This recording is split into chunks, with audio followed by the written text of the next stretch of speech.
foremost, we got the Russell Westbrook trade to the LA Lakers, and definitely a shocker. Um, I don't know any shooters on that team anymore. The Lakers got Alex Caruso. If that's your best shooter, you're kind of in trouble. The Lakers traded Kyle Kuzma, KCP, and some third graders for Russell Westbrook. And I'm not really sure what his contract is. I think people have been saying he's on his last year of his contract. What am I trying to say? It's a weird move. It's definitely a weird move. It's definitely a cartoon. Like, not much basketball IQ went into the trade because, like, you got LeBron, you got AD, you got Russell Westbrook, and then you don't have KCP anymore, obviously. Basically, all I'm saying is that what is stopping opponents next year from just having 5 people in the paint on defense?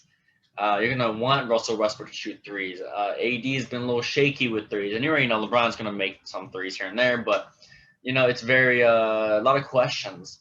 It's one of those trades where it's like, let's just run it for the next year. I think with the Lakers for the Laker LeBron era, they're just going to keep running it back with new teams, new players. Doesn't matter who's on the team. I think it's just a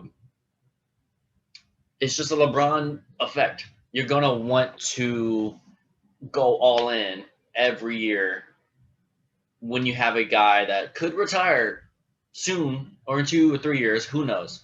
But definitely it's a trade. I like it just because it's like it's different, and I'm all about that. I don't get too worked up about all this NBA trade, but it's just fun. Like, it's almost interesting. It's almost comical in a way to be watching this. And man, talk about teammates. Russell Westbrook's teammate history is going to be unreal. KD, Harden, Bradley Beal, LeBron, Anthony Davis, Paul George, Serge Ibaka. Like, that's a list. John Wall. Wait, no. Wait, did he? No, he got traded for John Wall. With John Wall. The Lakers are such a weird team because it's.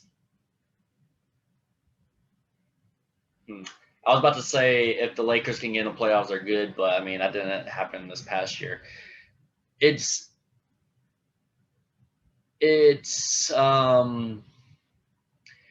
weird just to see LeBron's last few years. This past year was the first time that I was like, wow, LeBron's lost a step. Like, it was very obvious.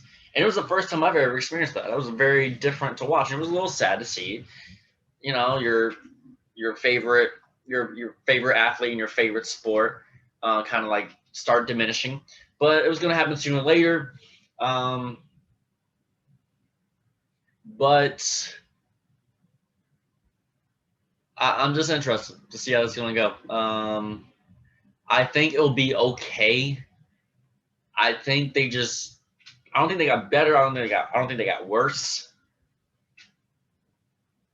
Maybe they did get better. Maybe they got a little bit better because they were the 7th seed at the end of the day. They were the 7th seed this past year, so they got to do something, especially for the regular season, because I think that is where they're going to need help, which is weird to say because, yes, once they get in the playoffs, LeBron's going to turn it up. We know that. But he's only going to turn it up in the playoffs just because he's going to be resting and chilling all regular season. That's just what he did. But now he's getting so old and tired that he can't, like, half LeBron is actually kind of bad in the regular season. You know what I mean? It's like it's not the same. It's hard for Anthony Davis to just lead the team night in and night out. Yeah, so it's going to be interesting to see. So maybe Russell Westbrook can just help their regular season wins. I think that's what they're going to do. Yeah, it's kind of cool to see. Kind of predictions. I mean, I do think the Lakers are going to be a top 4 seed next year. I don't think that's bold or anything, but I think they're gonna have a better regular season. I think this was the first year where LeBron was like, you know what, I kind of need to like maybe put in a little bit of effort in the regular season, like to get a good seeding. But then again, the Suns were pretty good. The Lakers are an Anthony Weird Davis injury away from beating them. Yeah. The NBA is so interesting right now because it's just kind of like I don't know. I don't know who's gonna win. Like I don't. It's becoming so weird how injuries are playing so much of a factor nowadays. It's like, cause I mean, back to I think a couple podcasts ago, I'm talking about like asterisks. Like, don't let asterisks ruin. Like, we gotta stop doing asterisks. And I think I'm saying that because I used to be an asterisk guy. I used to be that guy. I'll admit that. But now it's getting to the point where it's like, I see what you're saying about the asterisk, but it's just like, man, every year we're gonna do this.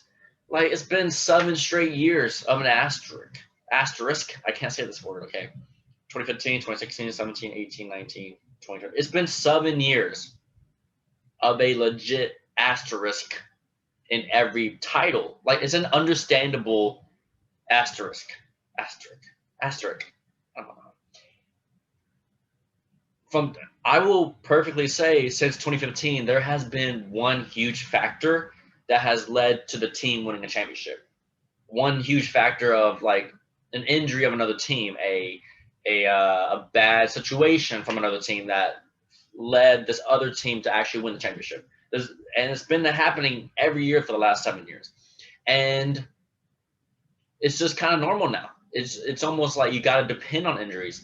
Like the Nets, I think we all knew the Nets were not going to win the championship this year because their injuries were just so common. It's just I don't know what is up with basketball and injuries nowadays. Maybe because of the amount of games they're playing, but the fact that every player that is injury prone gets injured. It's almost so predictable. The fact that Kyrie got hurt in the playoffs this year was just like, like it wasn't even a surprise to me. Like the fact that we all knew the Nets were not going to win this year is just shows you how much we are just used to injuries in basketball. It stinks. It really does. I don't like it. But it is what it is. You know. But in conclusion, I think the Russell Westbrook trade is going to make the Lakers better. Moving on. I wonder what Bradley Beal's going to do. I saw something report where it said Bradley Beal wants to stay in Washington. Why? Why?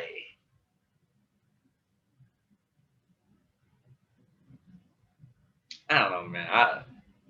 He's definitely just saying that. Unless he is just the type of person who just collects checks and balls out and moves on. I mean, happens, I guess.